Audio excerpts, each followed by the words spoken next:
Internete pilna nuotraukų iš viso pasaulio, kuriuose teigiama užfiksuoti vaiduokliai ar kitos mistinės būtybės. Tačiau atkapsčiau panašias fotografijas, kurios užfiksuotos Lietuvoje ir noriu jums jas dabar pademonstruoti. Prieš žiūrėdami nuotraukas norėčiau, kad paspaustumėt prenumeruoti, jeigu dar nepaspaudėt. Taip pat lauksiu jūsų pastebėjimų apie nuotraukas ir žinoma, galite pasiūlyti video temas ateičiai. Tad gero žiūrėjimo, lauksiu jūsų komentarų.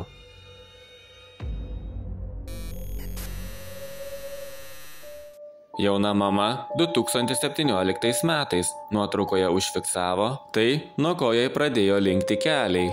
Pasidariusi kelias fotografijas prieš veidrodį. Vienoje nuotraukoje pastebėjo kažką ne taip. Priartinus vaizdą buvo pastebėtas veido siluetas.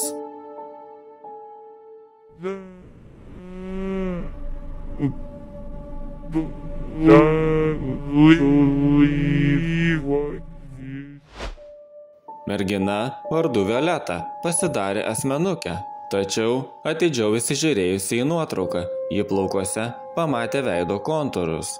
Mergina teigia, kad nuotrauką padarė 2016 m. birželio 16 dieną. Ta diena jai nebuvo kažkuom ypatinga. Išėjusi iš dušo, nusprendė prigulti ant lovos ir nusifotografuoti.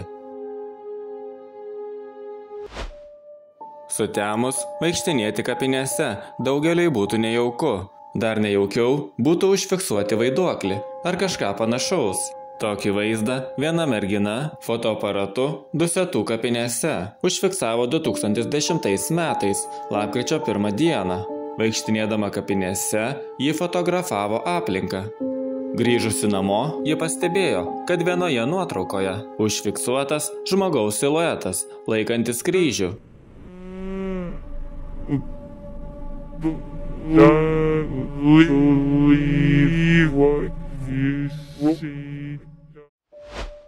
Klaipėdos parke užfiksuotoje nuotraukoje taip pat galima įžvelgti žmogaus siluetą. Vienas žmogus Kelmės rajone nufotografavęs seną apleistą dvarą. Teigia, vienoje nuotraukoje užfiksavęs prie lango sėdinti keistą padarą. Padidinus nuotrauką matomas iki pusės išlindęs siluetas. Vaiduoklį primena ir šis debesis. Užfiksuotas 2023 metais kažkur Žemaitijoje. Rokiškio rajone užfiksuotas keistas gyvūnas, kuris kai kurių žmonių nuomonę primena mitinę būtybę – čupakabrą. Tačiau paaiškinimas kur kas paprastesnis. Tai niežais serganti lapė.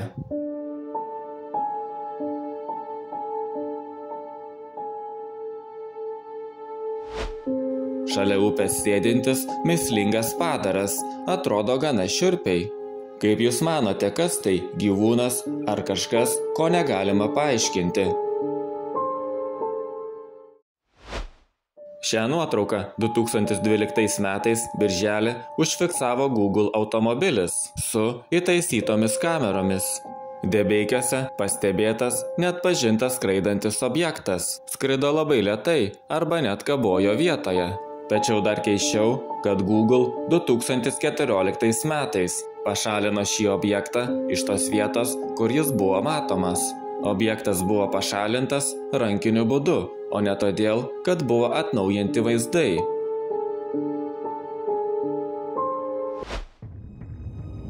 Šiam kartui tiek. Ačiū, kad žiūrėjote ir iki kito karto.